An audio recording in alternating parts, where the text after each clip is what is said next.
3. You're listening to Coding Blocks, episode 85. Subscribe to us and leave us a review on iTunes, Stitcher, and more using your favorite podcast app. And check us out at codingblocks.net where you can find show notes, examples, discussion, and a lot of other stuff. Send your feedback, questions, and rants to comments at codingblocks.net. Follow us on Twitter at codingblocks, or head to www.codingblocks.net and find all our social links there at the top of the page. With that, I'm Alan Underwood. I'm Joe Zach. And I'm Michael Outlaw. So today we're talking about a couple of dynamic algorithms that represent a certain class of problems that are really important and often overlooked in computer science. But first, we're going to start off with a little bit of news here. So Outlaw, you want to tell us about those iTunes reviews? Yep. So not really sure if this is supposed to be Friedelman or Fried Elman. So either way, I hope that works. Just an employee, Orbiter, Monkey, Road Rage, Bud Lee, Ahmed, an app, Neon, blah, blah, blah, blah,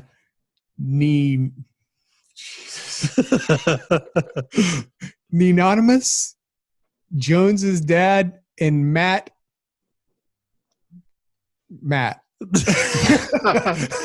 Got wiki. There you go. Yes. Yep. And over on Stitcher, we got Troy and Abe D in the modem, which I hope you get out of there. And Rodolfo. So thank you very much. We really appreciate those reviews as always. Even if we butcher your name, we're grateful and we read all of those. So thank you very much. Even though me especially often ruin the names, and I apologize. Yep. And just one quick tidbit here. I'm going to be heading out to St. Pete, Florida. So if you're in the area, August 7th, I'm going to be out there. So come up and say hello, kick me in the shin or something. That's going to be awesome. I love that. We need to get Joe like a t-shirt, a Coding Blocks t-shirt on the front, and on the back it says "Kick me." Yes. Yeah. In the shin. Specifically in the shin. All right. So today we have got, as we mentioned, this topic, and one of the keywords in the intro there was dynamic programming. So somebody want to fill us in on what dynamic programming actually is? Yeah, sure. We don't want to go too deep because the definition is pretty specific, and we don't do very good with very specific things if you listen to the show for very long. But it's just kind of at a high level. It's an optimization method for algorithms developed in the 1950s by, drumroll, Richard Bellman, which we're going to be saying this name a lot coming up as we're going to be talking about the Bellman-Ford algorithm. And the idea there is that you simplify a problem by breaking it down into subproblems, and then you iterate over the subproblems, and you kind of gather up those sub-solutions and take the best result. And it works really nice with memoization, which is basically the act of storing calculations so you don't have to redo them. So it's basically just a certain way of kind of solving certain types of problems that come up pretty often. And I mean, this kind of stuff doesn't really come up too often in the day job, but I wish it would because it's kind of fun. Well, maybe if you worked at maybe these problems, well, not the dynamic program, but just like the other program algorithms we're going to be talking about, I was thinking like depending on where you work, they might come up, right? Yeah, definitely. The type of work that you do for sure. So one of the key parts of both of these algorithms we're going to discuss tonight are called weighted directed graphs. And we'll have a link in the show notes to Wikipedia that will, you can actually go look at some pictures and see these things. But we're going to try and describe this in maybe a kind of fun way. So in a weighted directed graph, I'm going to try and break down these pieces for you. So and we should mention that dynamic problems aren't just for graphs. It's just so happens that the only two problems we're going to be talking about to deal with directed graphs, but you can do all sorts of other stuff with it. Definitely. All right, so in a weighted directed graph, you have a starting point, also called as a vertex or a node, and a number of other points, also known as vertices, that are all connected with directional arrows. That's where the directed part of this graph comes from. And the fact that they're connected is what makes this a graph in the first place. So if you think of like a bunch of little circles with arrows going back and forth between them, that is essentially a directed graph. Now, the directional arrows between the vertices can be one way or two way, right? Like you could either have, going from node A to node B, or from node B to node A, or both. You could have an arrow going both ways. Additionally, from any vertex, there can be they can point to other vertices as well, right? So you're not just having to point to the node next to you. You could go to other nodes in the graph, basically anywhere you want. And to pile on here, usually those arrows have a number associated with them, and that is the weight. And that's where this weight in the weighted directed graph comes from, as that weight could represent anything from time to distance to whatever your use case may be. So that is the definition of a weighted directed graph. And those weights don't have to be symmetric, right? So one direction can be one number, and the reverse weight can be something totally different. Yep. And we'll get into a little example of that here in a second. And not only can they be different, they can also be negative in some uses and positive in others, right? So, and we'll talk about the algorithms and what they support in that regard here in a minute. So to kind of try and paint a picture of this, I thought that, maybe having like a little story as opposed to trying to use letters and numbers, because I think we lost some people in the last episode. Sorry about that. Yeah, sorry about that. No way. It totally made sense. Right. 1, 2, 3, A, 6, 9. So think about this. Think of a neighborhood. So we're going to have this neighborhood, and me, Joe, and Michael are going to live in this neighborhood. But in this neighborhood, we don't have great roads, right? Like there's some really awesome roads and there's some things that really suck. And so we've got some really hilly terrain, some forests and all that kind of thing, right? So we're going to make the source house my house. So Alan's house is going to be the source house. And I can get to Mike's and Joe's house. So I'll have lines pointing out from me to their houses, right? Arrows going that way, but they can't get to me. So I can go slide down the hill to Mike's house, but it's a very muddy hill, so you can't get back up to mine, right? And there's some sort of other crazy obstacle in the way of Joe's house. But between their houses, it's uphill both ways. That's right, through the snow. But both Mike and Joe can get to and from each other's house. All right. Now, here's the interesting thing, right? We could say it may be a way to paint this so that it would make sense for people. Like, why would the arrow going from Mike's house to Joe's house not be the same value going back, right? Let's say that Mike lives up on a huge hill, right? And so for him to get down to Joe's house takes 10 minutes, but for Joe to get up to Mike's house takes 20, right? Like, think of any use case that you could possibly come up with, but it's that type of thing. So really now what you've got is I can go to either one of their houses and they can go in between their houses. But now really where these algorithms come into play is, what is the shortest distance to get to their houses, or what's the shortest amount of time, I guess in this case I should say, would it take for me to get to Mike's house, and the shortest amount of time it would take for me to get to Joe's house. And then time is the weight in this scenario. Yes, assuming that the weight on the graph is time. Yep. So Alan wants to know on podcast recording night, what's the latest he could leave based on what house he's going to in order to get there exactly 45 minutes late. That's right. Is that fashionably late nowadays? That's just normal. That's Florida time. All right. So now this is where the two algorithms we're going to discuss come into play. So the first one we're going to go over is Bellman-Ford. And who wants to kick us off with that one? Either way. I guess I started talking.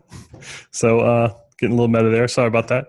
So the Bellman-Ford algorithm is an algorithm devised by two people. One was Bellman, which you mentioned earlier, which kind of came up with this whole notion of dynamic programming. But the idea is that it uses a mathematical approach called a relaxation method, which sounds kind of funny, but all it really means is that we keep looking for better solutions. And wherever we see a solution that's better than the one that we've already got, we can replace it. So in our kind of example there, the neighborhood, like if we kind of are starting from blank slate, we would say that since we know nothing, it takes infinite amount of time to get from Alan's house to Michael's house and from Alan's house to Joe's house. But as we go along and figure those routes out, we're going to update that. And the first time we see any route, we're going to say, oh, you know what? 12 minutes is better than infinite. So we're going to update basically a table of values here. And we're going to call that, it's basically called relaxation, which doesn't sound very relaxing to me. I don't know. But I guess you want me to go ahead and describe the algorithm? Or Mike, you want to jump in? Either one of you?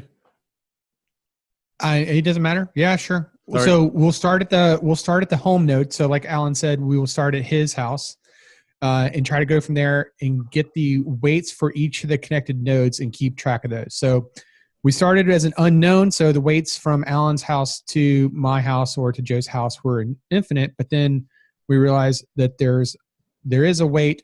So let's say that it was like 20 minutes to get to my house and 30 minutes to get to Joe's house. You know, if Alan went directly to my house, it's 20 minutes. If Alan went directly to Joe's house, it's 30 minutes. You might think that would be the most efficient route, but that's not necessarily the case. Like maybe you can take the lazy river, winding down, whatever, find some other way, get stopped through Will's house or something else and find some better way. But we just don't know that yet because we haven't traversed through all the potential nodes yet. Yep. So we'll go through to the next node on the list and get the weights for that. So in that case, let's say we go to my house, and my house only connects to one other house, and that's Joe's. And it's 5 minutes to get from my house to Joe's house. So we now know that the cost from my house to Joe's house is 5, but when we previously tracked the cost from Alan's house to Joe's house, we said that was 30 minutes. However, taking the winding river approach that Joe mentioned, if we go through my house instead, it's 20 minutes to get from Alan's house to my house and 5 minutes from my house to Joe's. Therefore, it's 25 minutes for Alan to go through my house to get to Joe's. Yep. And the key part here is basically if you visualize this thing, you've got a table with all the nodes in it, right? And then the shortest weight between those. So you're going to have Alan as a node, and mine's going to be 0 because it takes me no time to get from my house to my house. And then Michael's would be a node, and it started at infinity. Then it went to 20, and it's going to stay at 20. And then Joe's started at 30 because it was from my house. But now because we can go through Mike's house, we can get there in 25. And so you just constantly update this table as you go around these nodes, recalculating these values until you get down to the shortest possible route from the source node. And that's the important part, right? Every measurement is the shortest from the beginning node to get to all the other nodes. And this is where that relaxation comes in, because we started with the cost to get to Joe's house. Joe's house, that cost went through 3 different values. It started at infinite because it was a complete unknown. Then we relaxed that to 30 minutes.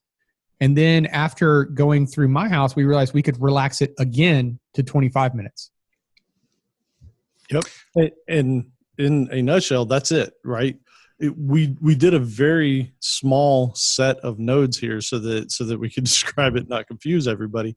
But essentially, the Bellman-Ford algorithm is you keep going around the list of nodes until you've basically gotten to the lowest one. Like if nothing changes on any particular pass, then you know you're done at that point, right? Yeah, so I don't know if you can say that. Like some particular versions of the algorithm may kind of buck out early if it sees that things have kind of stabilized. But the actual trick here is that kind of at the top level, we know that there's going to be a maximum number of edges or connections between the nodes of the number of nodes minus 1, because if you have 2 nodes, there's only 1 line in between. And so it kind of exploits that connection. And so what we do is actually kind of another way to say this algorithm is we start at a high level. We say from I equals 0 to the node count minus 1, let's just do this thing. So if we got 5 nodes, we're going to loop 4 times.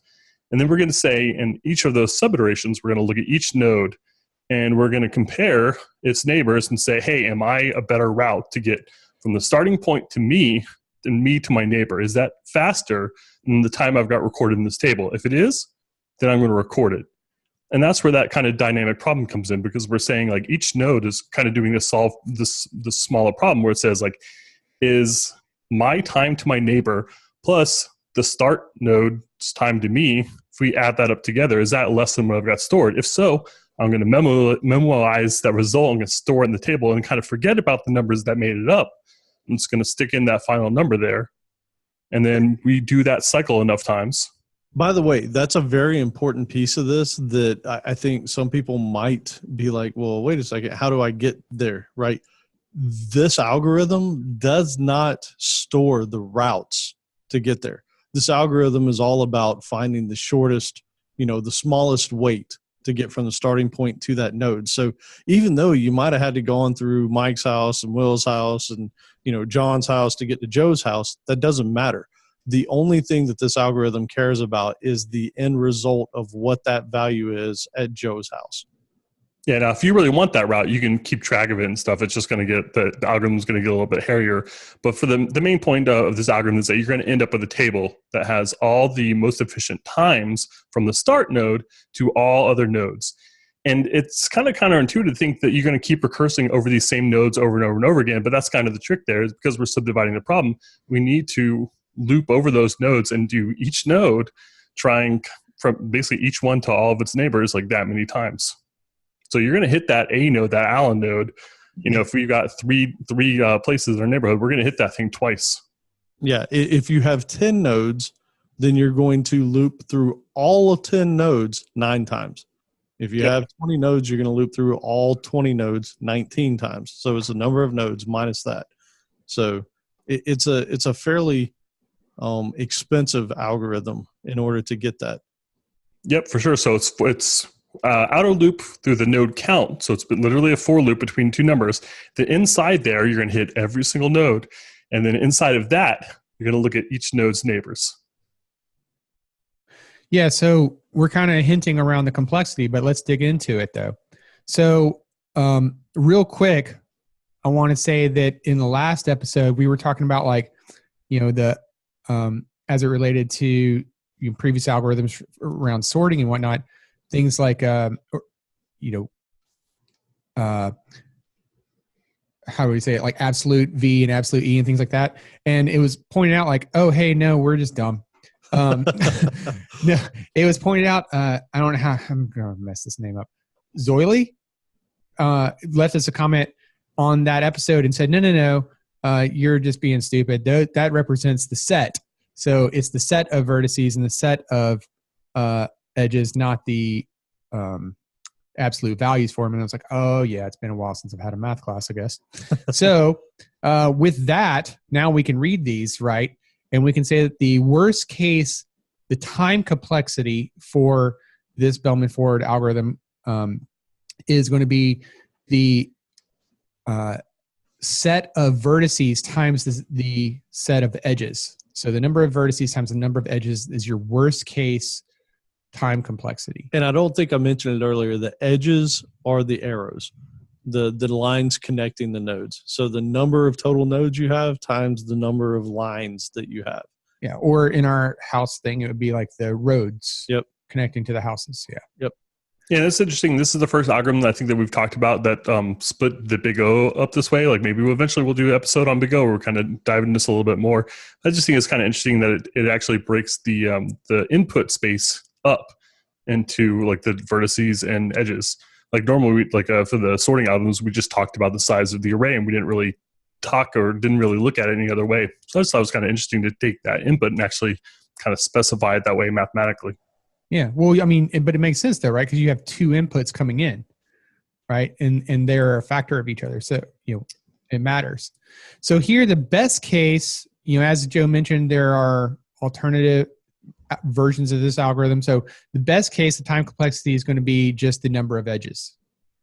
That's if there's one arrow basically in between each node, right? Yeah, well, I'm also imagining like between best case and worst case, like as Joe mentioned about the, some versions of this, some implementations of the algorithm might buck out early, right? So there's this range, right? Your worst case is the set of vertices times the set of edges, and your best case is just the set of edges. Yeah, I think that the best case there doesn't deal with the input. It's just a matter of how it's actually implemented. So like whether you pass like something with a lot of edges or few edges to it, it should still be the number of edges for this particular implementation. Yeah. And I didn't look at like the different implementations for this one. I mainly looked at Dijkstra, but I know that like things got pretty weird. Like there are dash structures that I've never heard of, like a Fibonacci tree. Like that was a new one for me. Sounds cool though. I didn't look at it. Yep. And so this works well for simple graphs, but it's not the most efficient algorithm for complex or dense graphs because as the number of vertices and number of edges kind of grow in the normal versions of the algorithms, then just kind of performs not so well. But we didn't really give an example of negative cycles, and the example of time doesn't really make sense to think like if I go, unless I cross the time zone. But wait, did we talk about the space complexity yet? I think I skipped it. No, we didn't. Okay, so just to circle back to that before we get to the negative cycles, the worst case for the space complexity for this is going to be the number of vertices. So I found that kind of curious. Like they were the opposites, right? Best case, the time complexity is the number of edges, but worst case, the space complexity is the number of vertices. So this goes back to that memoization table that Joe was talking about, right? Like you're keeping track of that. So your worst case space complexity is the size of that table, which is going to be one entry per vertice. Yep. In worst case, that's really good. Yeah. So that seems to be the best case also, right? Like there's really no change because you have to keep track of it to all of them. So that's your best worst. That's your standard case. It's your case. Yeah. How would you say, and your case is? Your case is now, yes, O sub number of vertices. Now there was a statement here too, though. It was like, if each vertex has at least one going edge, then you can approximate the complexity to just be O of n squared. Yeah, I guess I'm okay with that. We got that kind of the double for loop sitting there up on the top, and then if you say the inners is just how many neighbors it has. So like if your graph doesn't have a lot of neighbors, then like, we don't want to deal with getting things complicated. We just want to define this in terms of n. Then n squared is pretty good. Yeah. Yep. All right, so now on to negative cycles, which doesn't really work too well with the time example unless you think about like going to we go to Will's house for the Super Bowl or whatever it's called, the NAB. Well, no, we can still use this. Super Bowl, you said? No. That's what he said. Oh, yeah. The baseball thing, whatever it is. Yeah. It's the Major League Super Bowl. So, no, it could still work because Will has a time machine. Oh, there you go. Yes. So he could have a negative cost. It could still be a positive cost from Alan's house to Will's house, but a negative cost from Will's house to my house. Okay. And Bellman-Ford deals with that. It's okay with that. The way it kind of adds things up, like if you've got a negative edge in there, you can end up, it's just going to factor in. It's just going to work. What you can't have though is a negative cycle, which is I'm not really sure how to define it, but basically you can just keep going around in a loop forever. Yeah, you basically had a triangle of nodes that each had arrows pointing to each other that had negative values. You could just continually go around and subtract values. And so you're always going to be approaching negative infinity at that point. Basically, the point is like your ultimate cost needs to be greater than zero. Right. As you define the cost from any node to any other node, it should be greater than zero.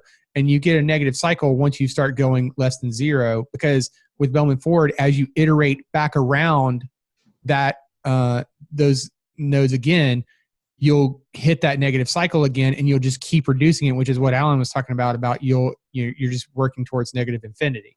Yeah. And so that's the negative cycle, right? If you get into a loop to where you can just keep reducing the cost, then you'll never be able to solve it, right? But this is both a pro and a con for the Bellman-Ford algorithm.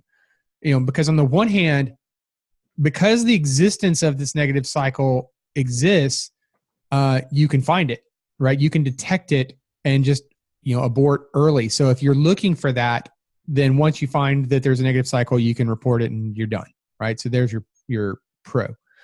But it's a con though, because the existence of this negative cycle means that particular graph, you are unable to find the correct answers for like what the shortest paths are using this algorithm. Yep. But it is worth pointing out the Bellman-Ford does handle negative edges, which is something that we'll find out about Dijkstra in a minute that it doesn't handle. So. I kind of don't care though.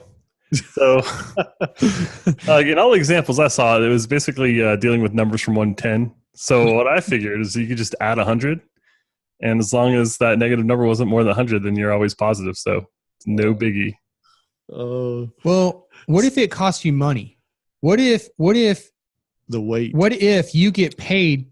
What if Alan were to get paid to go from his house to my house, right? Like he would make money to go in that direction.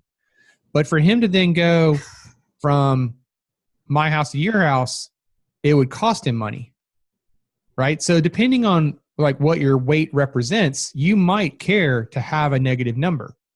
It might mean something to you. Right. Like we want to know if like we're going to run this business into the ground, like on the first destination, right? Well, I mean, we're there. Right. Hey, do you expect to see his algorithm with a N plus 100 in there starting off?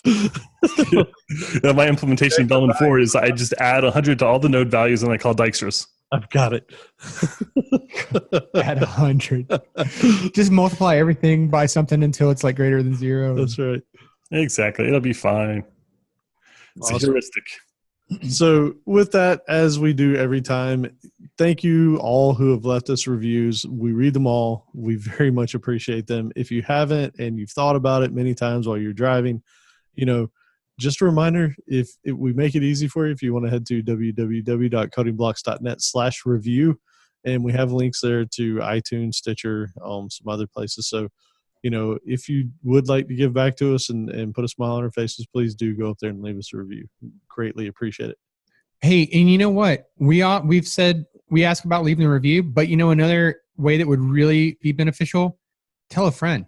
Oh, totally. I don't know that we ask for that much, but that would be amazing. Tell a friend, spread the word. You got that friend that needs the show, right? It's like, man, I saw that pull request. Here's this podcast. That's right. What my take on that is, you're going to make your life better as a co-programmer. That's right. If you get them listening, hopefully. Yeah, see, on that weighted graph, the first one's free. That's right. That's how we get you. Like y'all thought we were talking about time. Like, no, we're talking about money. We're starting a little business here. Money. Making it rain. All right. So, all right. Well, with that, let's head into my favorite portion of the show. Survey says. All right. So last episode, we asked, what is your most productive season? And your choices were spring. It's the best way to avoid the pollen. Or summer. Let me stay behind my keyboard in the nice air-conditioned room. Fall. The leaves are falling. Safer to stay inside. Or winter. Oh, scares me. I'm not going out there. Or seasons. We don't need seasons here. All right. So Joe cheated. I'm letting Alan go first. All right.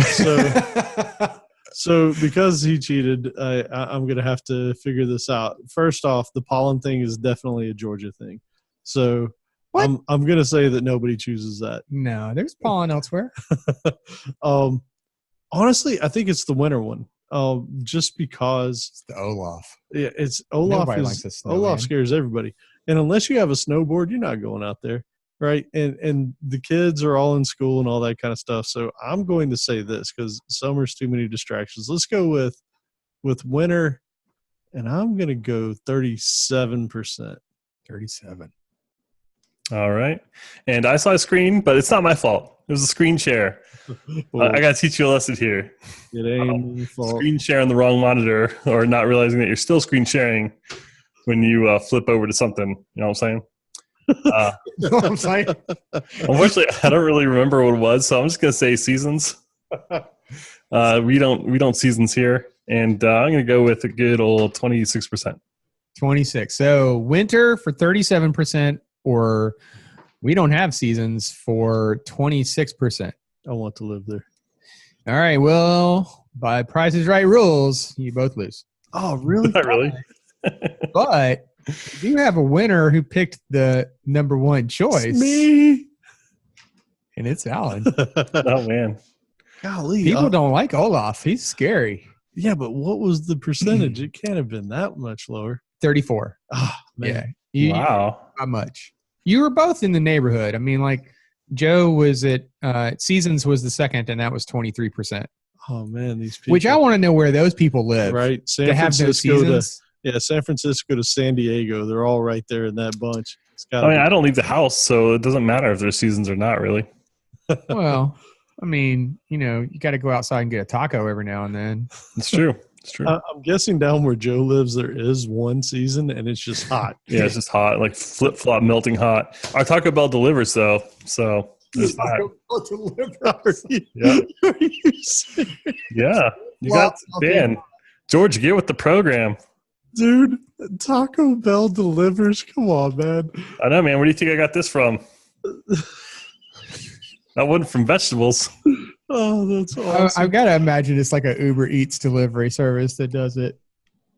I don't know. I don't care, man. Like, you bring me tacos. You knock on my door with tacos, I'm giving you some money. All right. Well, let's continue this theme. So since last episode was the most productive season, let's find out what your most productive time of day is. So your choices are morning, got to get my work done before the rest of the office gets in, or midday, let everyone else go to lunch. I'm getting this commit merged. Or evening, I'll let the traffic die down while I close one more ticket. Or night, now that all of the meetings are over, I can finally start my day.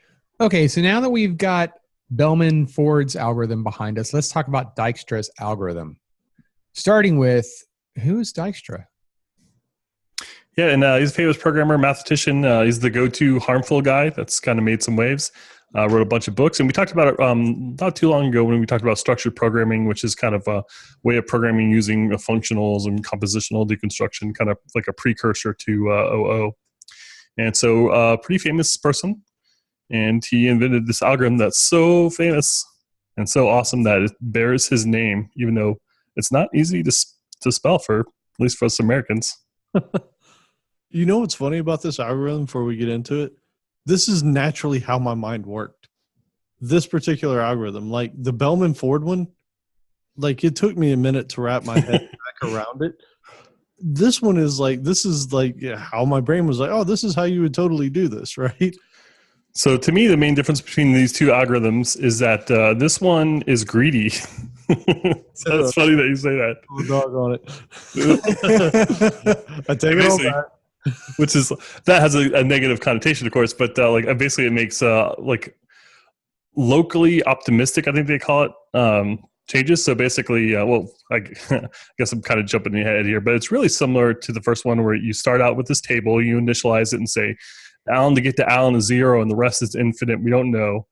We loop through and figure out all of Alan's connections, and we update the table. So far we're exactly the same as Bellman-Ford. Now the difference is, instead of having that outer loop that says we're going to loop over this thing like 4 or 5 or 20 times, we say, tell you what, find out which of the nodes that you're connected to that we haven't looked at yet. So like a house that we haven't visited yet, that is the shortest distance to you right now. Go there and check out their neighbors. So rather than kind of like looking at every node, kind of like with not paying any attention to how far away it is, it's like, just go ahead and look at the shortest one. And so it makes this locally optimal choice here. That's the big difference. And because of that, it's able to kind of save some time. And so this ends up performing better, but the downside is it doesn't do so well. It doesn't do well with those negatives at all. It's flat out not going to work. Yeah, I was going to say, it's not that it doesn't do well. It won't do them. Mm-mm. Yeah. Yeah, but to kind of like say that a slightly different way, like we basically start with an unvisited node with the lowest weight.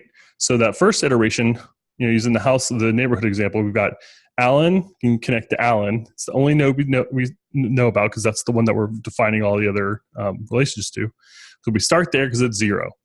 We look at your neighbors and we log the time. If it's less than, first run's going to be infinity, so we're going to log both those neighbors. Then we take a look at whatever neighbor is the closest and figure out that same thing. And we repeat that process by, again, looking at the next closest neighbor that we haven't already visited, and we do it again. And so this one, you're only going to visit those nodes one time. Yep. So an important thing to note here is, as we talked about in the last one, the memoization table that we had, where it was, Alan, Joe, Michael, those three nodes that show up in there. And then there was another column that was basically the distance or the time or whatever we wanted to call that, the cost. This memoization table is going to have one additional column, which is going to be, have you visited this yet? Because you have to keep track of which nodes you've been to so that you don't go back to them, right? You can never backtrack. You can never touch that same node again. And so as you visit, like if I went to Mike's house first, then I'm going to mark that thing off, say, okay, I can't come back here, right? And then I'm going to go from his house to the next house. So it might be Joe's house. And if Joe's house is a shorter distance than Will's house, then we're going to go to Joe's house and we're going to mark that off, right? And you keep traversing it like that, going around the nodes, just picking, hey, what's the shortest distance? Which one's shorter than the other one? And keep going that route. Yep. So Bellman-Ford, it works. Like it's no slouch. No one can really give it a hard time. Works great with those negative weights. But Dijkstra is just really elegant. So I'm a fan of this algorithm. Now, when I actually coded it, it looked a lot less elegant than it does on paper here, especially with all my console.logs in there because JS for life. But it's just a really nice algorithm. And I think that a lot of problems are really similar to it, especially in the dynamic range. So this is a good one to know. Yeah, I wanted to just briefly touch on it. You hinted about the greedy algorithm, which is what Dijkstra's is, but I don't know that we really maybe put a kind of formal definition on it. I know that we somewhat hinted on this an episode or two back because I think we talked about the traveling salesman came up, or the knapsack. Yeah, the change problem. I'm trying to remember what the context of that episode, but it came up like a couple episodes back. And we talked about if you try to create any kind of a map routing type of algorithm, right, where you're trying to get from, say, Georgia to California, right, then you're going to, a greedy algorithm would take, hey, I might not be able to determine the absolute shortest path all the way. That's the problem with the traveling salesman problem is I might not be able to. There's so many different routes that I could go between Georgia to California. But what I can do is I can just say, well, what's the quickest way to get from Georgia to, say, Alabama? And then from Alabama to Mississippi, right? And you could just keep going that path. So you're only looking at what's my next best, most beneficial step that I can take. And that's how it's being greedy. And in the case of the Dijkstra algorithm, you're looking at what's the lowest cost next vertex that I can go to, and that is, my next destination. As opposed to the Bellman-Ford, where it's not greedy because it's going to go through every single possible iteration to get to that final answer. Yeah, and I think this is a really cool example because usually you hear about greedy algorithms in places where it's a hard problem. So it's not something you can really solve. And so we're usually dealing with approximations.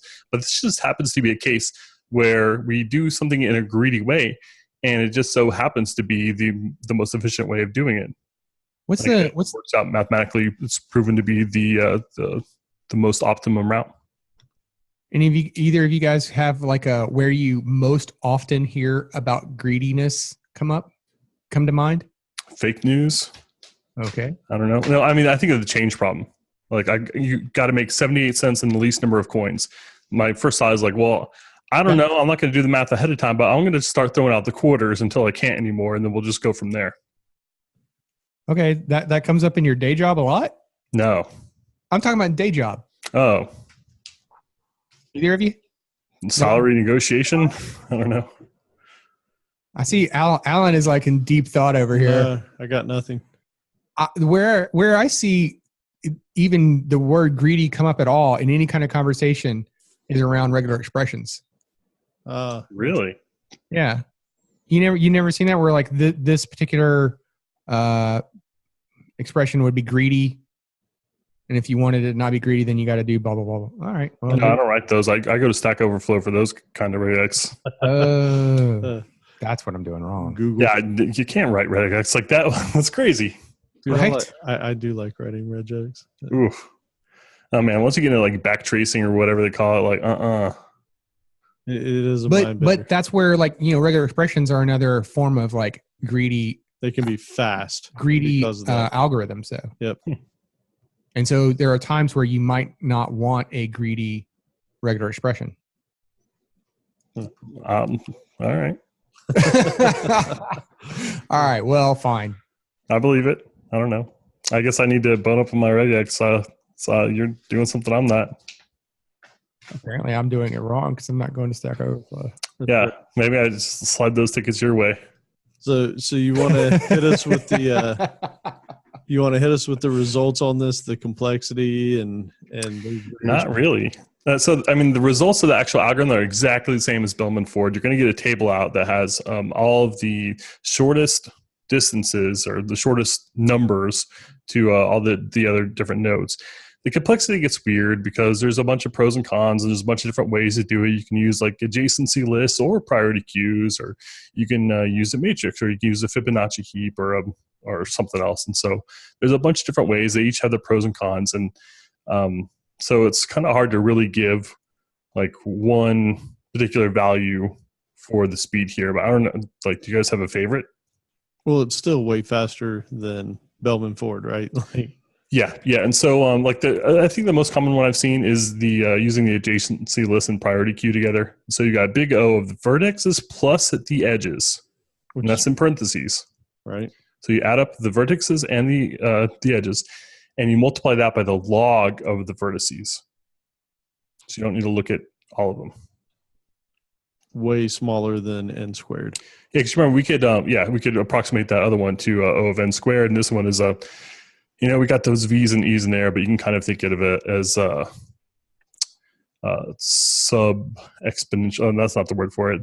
Basically, an n log n kind of thing. You know what's funny about that, though? Typically in big O notation, don't you typically throw out the factors? So that could be simplified to O log of V. If I remember correctly, I may be wrong. No, I think Joe is more right. It would be like O V log V. But he said it as low log O of because n you log don't n. add. I thought you right threw because like constants. Once you add V plus E, then it might as well be the same. Like it doesn't really make that much difference to it. It kind of maps to input size, so it's like input size times the log of input size. But yeah, you can't just drop. You have to drop constants. So if you've got like something happening 5 times in a loop, it's like screw it, it's just a loop. Okay, Yeah. Couldn't remember it was factors. Okay, and it's all about how scales. But but regardless, though, any of these different implementations that you've talked about, whether you're combining a priority queue with an adjacency list or a matrix, or using the Fibonacci heap, either of these are using, when you talk about their complexity, logarithms of the vertices. And as we talked about before, anytime you talk about logs, then you're talking about like a magnitude of it. You're not talking about the entire inverse exponents. Yeah, sublinear. It's like even better than linear scaling. Right. That's not explaining it very well. So, can't you see the motions I'm doing with my arms right now? Yeah. That's what made it all click. Yeah. Well, because the point I was trying to make, though, is like before we were talking about like either for Bellman-Ford, you're either multiplying, which is when we got into the O of n squared, or you're just taking the set by itself, right? That was your best case. Yep. Whereas this, where the number of vertices go up, your actual complexity goes down, which is interesting. Yeah, and I just realized we didn't mention the best example of why you would use an algorithm like this. Why do you need to know from a starting node to all other nodes? It's like, well, video games, obviously. So A-star algorithms are heavily based on Dijkstra's algorithm. It's somewhere where we don't have negative weights because, the bad guy needs to get to the good guy, or the bad guy needs to get to the turret, or the bad guy needs to get to, run away or whatever. And needs to figure out what it's able to get to. And the A-star is basically an adapted form of this, where it kind of prunes down the tree to get even more optimized to run faster, because that's the kind of thing that needs to run over and over and over again. Awesome. So comparing the two algorithms, really, you get the same end result, assuming there's no negative edges, right? Yep. So you can compare the results between the two. Dijkstra is greedy, we said. Bellman-Ford is not. Bellman, I already said the negative, and I don't know. I guess just Bellman is built on the notion that there are less vertices than there are vertexes. So there are. Is that right? No, this is just the number of iterations, right? Yeah, we basically don't need to iterate more than the number of nodes we have. Those V words, so we don't have to iterate more than. So that's why we're saying like that. There's 4 houses in the neighborhood. We don't have to do more than 3 checks. Yep. Yeah. And I mean, that's about it for those 2 algorithms. And again, those algorithms are important because they're kind of exemplify dynamic programming, and they're used for a couple of different things. I don't know. Do you guys see this kind of problem solve up? Have you ever Bellman-Forded something? Well, that's why I was thinking like before, like no, short answer, no. But depending on who you're working for or the type of jobs you're working for, I mean, I've had friends that worked for companies where they were writing mapping software for delivery trucks within a company or whatnot. If you're working for like in the Google Maps division, then you're probably going to care about, routing type things, or maybe if you're doing, you work for LinkedIn or a Facebook or something like that, and you're trying to do like, any kind of connected graphs within. But, you know what, though? I just thought of an example where I'm wrong, though. We did need this. I would venture to say, even if you have like a warehousing application where you have to, try and figure out the best routes to get from one place to another and optimize flow throughout like some sort of area, these types of things would come into play there. I've done a little bit with A-star stuff, just messing around with video games. And there are a couple of cases where I can think of like dynamic problems that I've solved that are kind of similar, where I basically kind of break the problem into various pieces and then kind of store that information, like usually a database or something. And then later I kind of interacted with that, the results of those calculations rather than calculating all that stuff on the fly, because I want to know how things kind of relate to each other. So I basically save kind of score. So kind of similar, but I don't know. I am actually, so I programmed these guys just kind of like the sorting algorithms, just kind of try and get my head around the algorithms. And but like once you do one of them, the second one is almost like a straight up copy paste and just kind of tweak that last little bit there.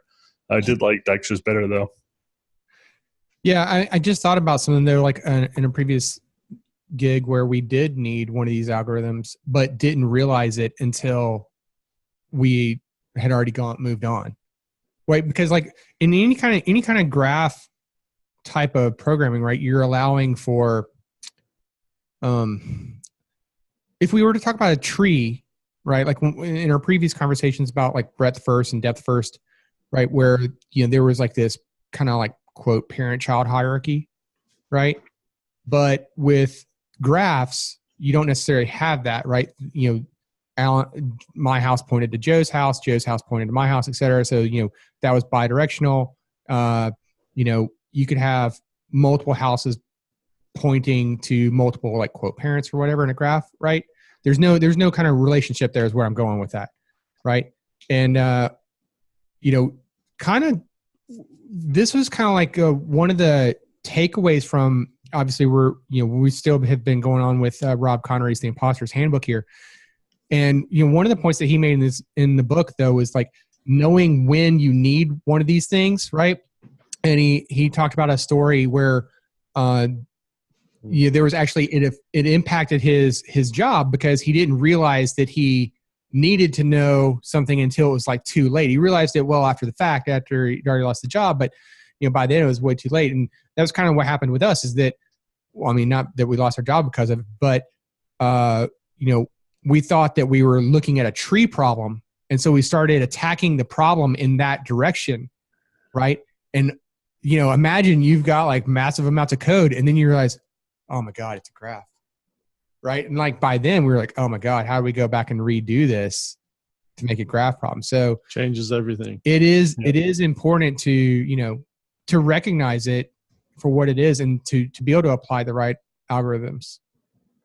Now, like when it comes to graphs, like I had to make a decision. Like I haven't really thought about a graph or programmed a graph in a long time, but as soon as I went to do it, I was like, oh, you know what? I need to make like actual graph kind of object. And so there's a couple different ways to do it. I was kind of curious what you guys like maybe one of you guys shut your ears and the other one say like how you initially think about programming graph. I'm kind of curious to see if your like default way you would build it is different than mine.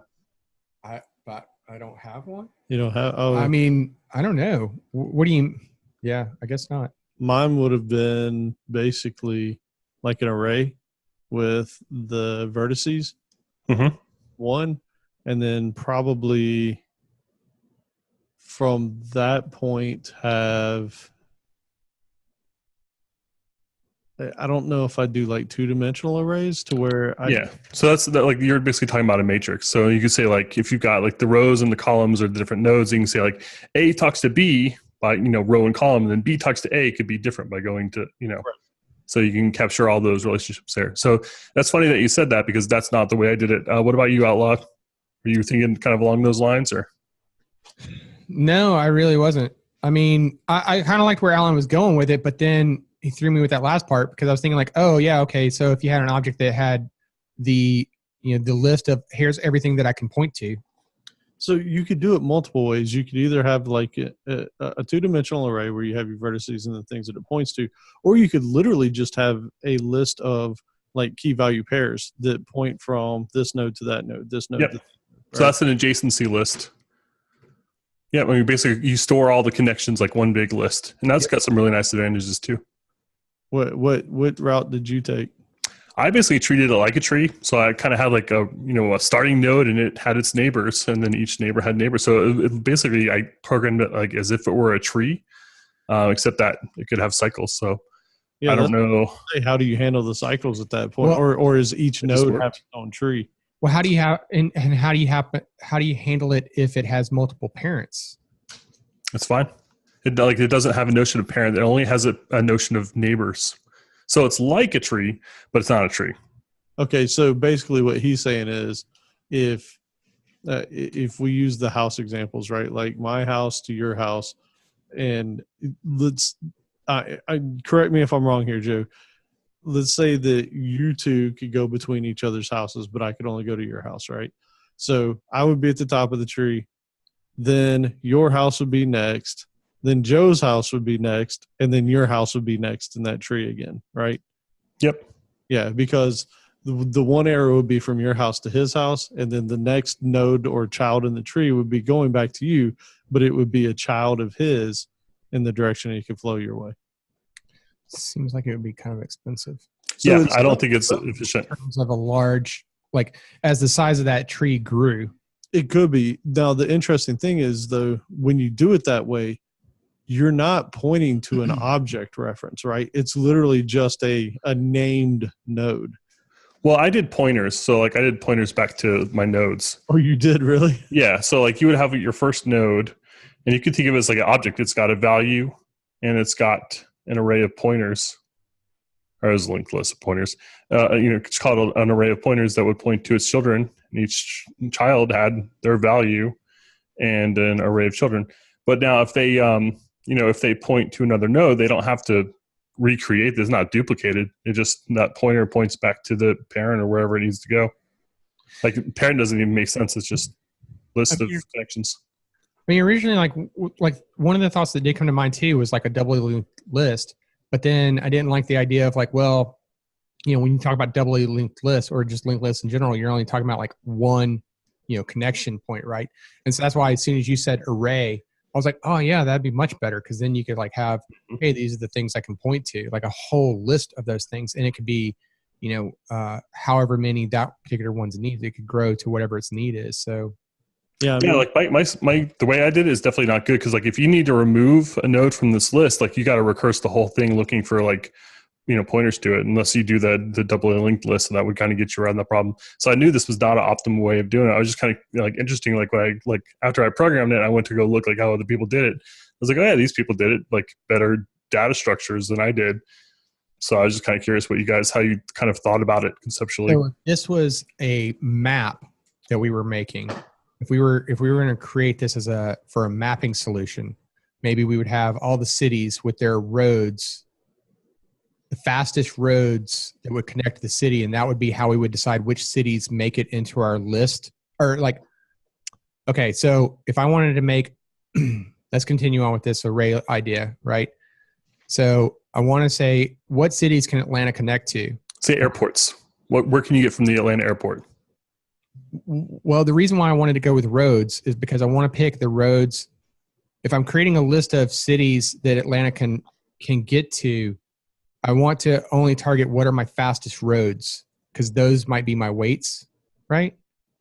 Well, I was saying like with the wind and like the different routes, you could say like getting to New York is maybe slower, and you add in time zones and stuff in there, so you can get those weights. So it's not I was trying symmetrical. to avoid like, hey, well, you could technically get to anywhere from Atlanta because you could take like back roads, but by using the faster roads, then you're like narrowing the list of cities by interstates. Okay. Yeah. So yeah, if you had if you did the what was it called? The set. You do the Verses? no. Dictionary? Hash. No. Map. It's the Adjacency list? The adjacency. Thank you. My brain.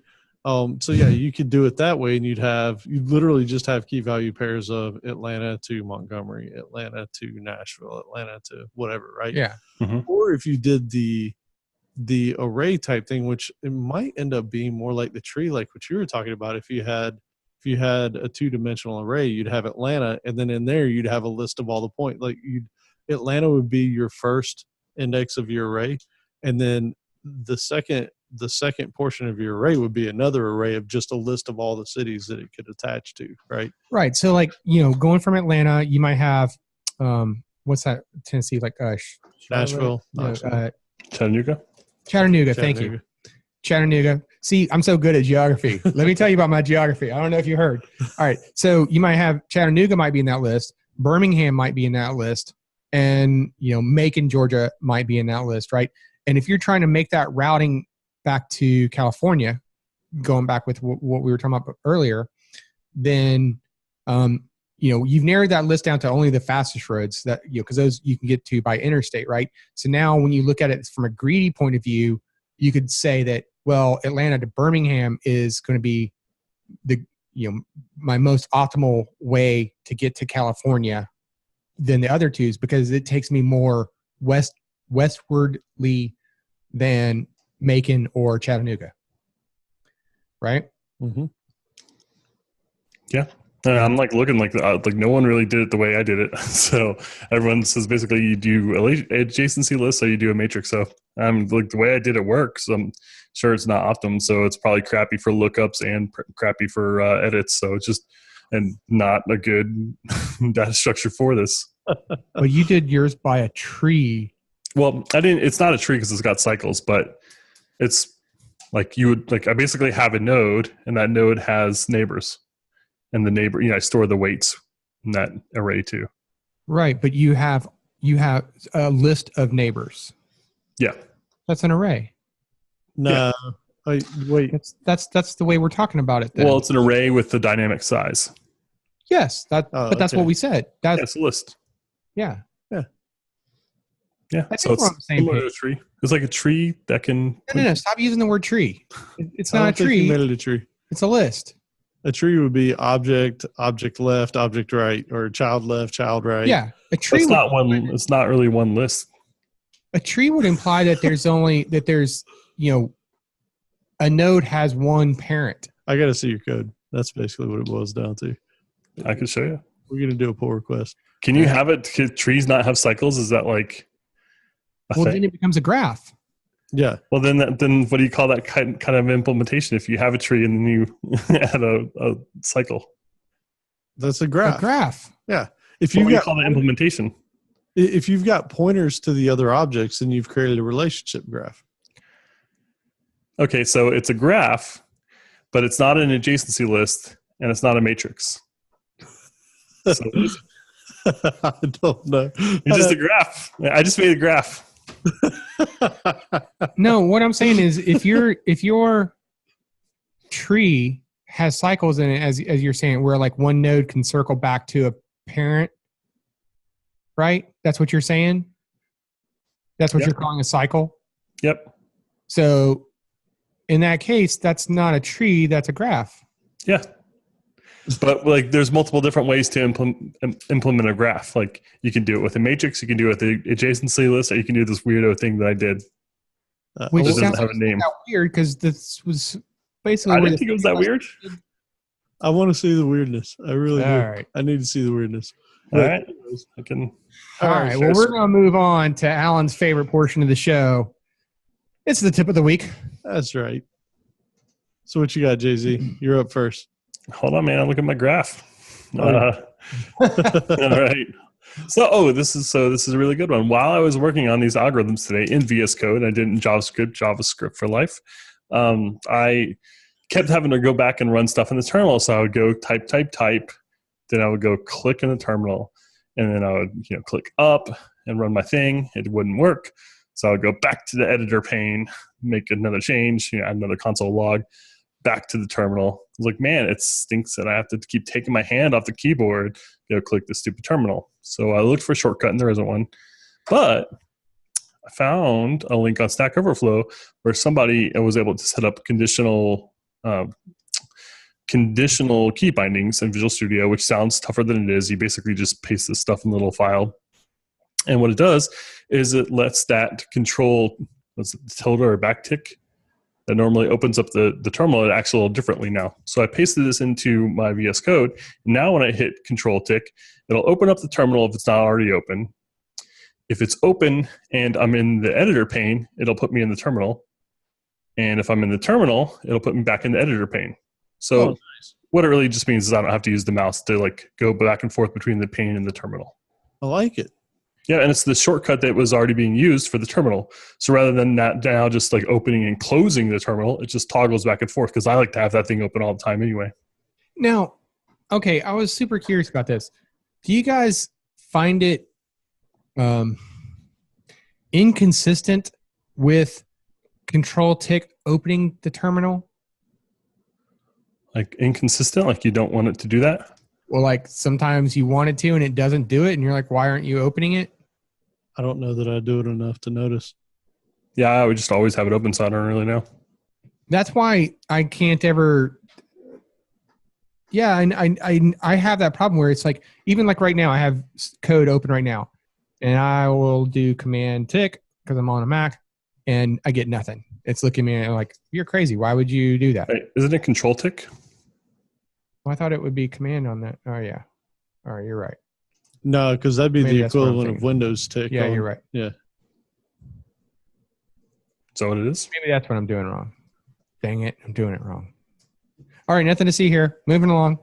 Hey, how about Azure? All right, so check it out. I have a couple of tips here. And the first one is I actually got off a mailing list that I didn't know about. So there's this thing that is free Azure credits for students, which is really cool. So if you are a student and you would like to get a $100 credit to play with in Azure, go get it. And on top of that, you also get 25 free products, virtual machines, artificial intelligence, databases, all kinds of stuff. Yeah, man, it's definitely worth playing with. You get things like I believe SQL databases up to 250 gigs, 750 hours of Linux virtual machines. And what do you got to do to qualify as a student? Because I'm a student of life. Yeah, I just wonder, this is worth going back to school for. I've been studying it for a while now. Oh, man. My guess is you need studentoflife.edu as an email address. Oh, I need an edu. That would be my guess. Now, I don't know that much, but it's worth checking out. If you are a student, if you're in school, you are learning, go get this stuff and play with it, right? Sure, edu domain real quick. I hear those are harder.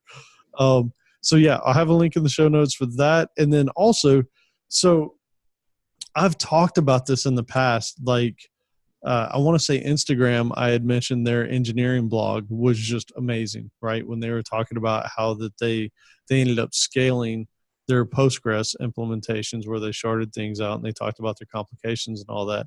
Well, our buddy Ryan Monster on Slack and Twitter, he found this resource that is just crazy. It's a GitHub page that somebody put together that is a list of all the engineering blogs they could find. And there are hundreds of them.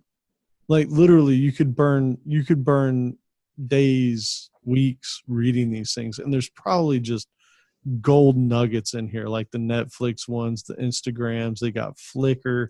Google Research was in there. Google Research, Intel, Instagram, Instacart. I It mean, seems impossible to keep up with this, though. You're basically like re-indexing the internet of the companies that you want to follow their blogs. Dude, I was shocked by how many are in here. Like, there's an no, that's not. Yeah, Nvidia, blogs.nvidia.com.